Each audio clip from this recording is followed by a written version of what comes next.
So a study has just been released from the University of Otago linking moderate drinking to several forms of cancer. Let's get straight into the study and have a look what lead author Professor Jenny Connor had to say about that. She said this: "We estimate 71 breast cancer deaths in 2007 and 65 in 2012 were due to drinking, and about a third of these were associated with drinking less than 2 drinks a day on average.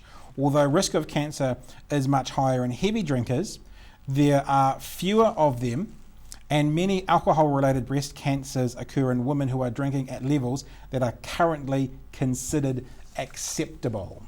So Dom, a few beers, a few drinks, and look, let me just say, it's not just breast cancer. There are several cancers in there, including bowel cancer, mouth cancer, esophagus cancer, larynx cancer, liver as well. Couple of beers, couple of drinks, moderate drinking can link you into some serious What she appears to say, and you saw the quote there about it, is that, okay, they're talking about the less than 2 drinks a day on average here, but then it's more likely to occur in those that are drinking more frequently and more heavily as well. Now, we all know that drinking copious amounts of alcohol on a regular basis, if it's not breast cancer, it's going to cause some other issue with your body, isn't it? So I don't know if it's overly alarming. I guess the issue is, in terms of the breast cancer, I mean, that would, that is kind of scary if it is at that low sort of a limit. But I think that's what they're saying. I think what they're saying is, we all know that lots of drinking is bad for you, but what we're finding now is actually moderate drinking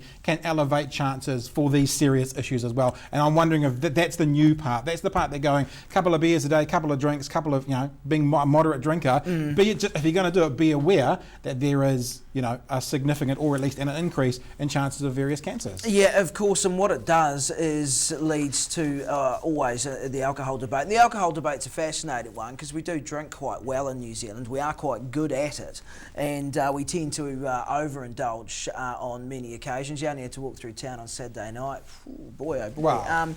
Now, this is the interesting part about it as well, is because of course all the scientific community's now saying, look, this is good. We need to keep this discussion going. We need to do more things. It's obviously an issue.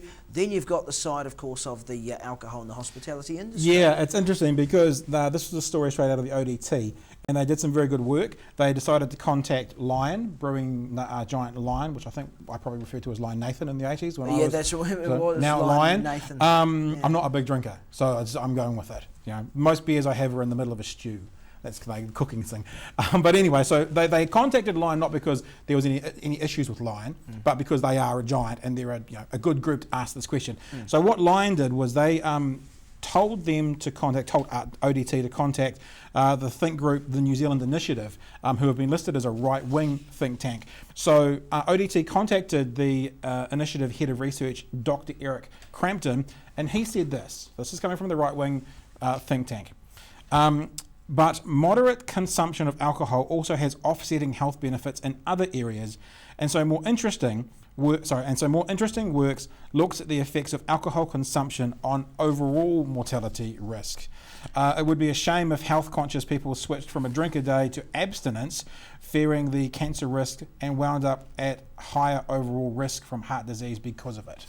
Yeah, but then you'd have to, break that down, which is, I don't think that's an unreasonable point to make, and it's the flip side of the coin, but then you have to break that down because we know that that's true of, say, red wine, maybe, you know? So that's got proven health benefits. But I dare say it wouldn't be the same if I was to make a rocket fuel, just pouring in whatever's in the liquor cabinet and then having one of those a day. I don't know if that would be that good for me. It is interesting, though, as well, that obviously a think tank who you would assume get funded by alcohol because that's where the alcohol people have sent them. Now, that is an assumption of mine, right? I'm to make that clear. You don't know that, Patrick. No, I don't. But they're saying, no, drinking's fine in moderation, whereas the study is saying drinking in moderation now we are seeing it could be so let's go one step closer, okay?